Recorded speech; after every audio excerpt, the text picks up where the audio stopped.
Battle. ஆக்சுவலாக அது ஒரு மிகப்பெரிய ஃபயர் ஆச்சு. லைக் வந்து பாலாஜி சாருக்கு இந்த பிரச்சனை இருந்ததா இல்லையா அப்படிங்கிற மாதிரிலாம் டிபேட்லாம் இருந்தது. உங்களுக்கு கோவிட் ஃபேஸ் எப்படி சார்?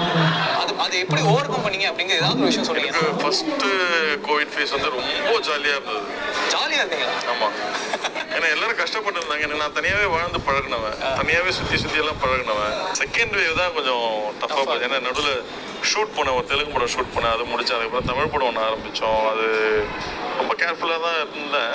பட் எங்கேயோ ஒரு இடத்துல ஸ்பார்க் ஆயிடுச்சு. வீட்டிலே தான் இருந்தேன். அதனால் ஒரு பீரியட் அப்புறம் முடியாமல் போய் ஹாஸ்பிட்டலில் போய் படுத்துட்டேன். ஒரு 3 days 4 days போயிடுவோம், பரவாயில்ல திரும்பி போயிடுவோன்ற லெவலில் இது பண்ணியிருந்தாங்க. ஆனால் டாக்டர்ஸ்லாம் 3 daysல இவன் போயிடுவான்ற லெவலில் யோசிச்சுருந்துருக்குறாங்க. ஆனால் என்கிட்ட சொல்லலை. நான் வந்து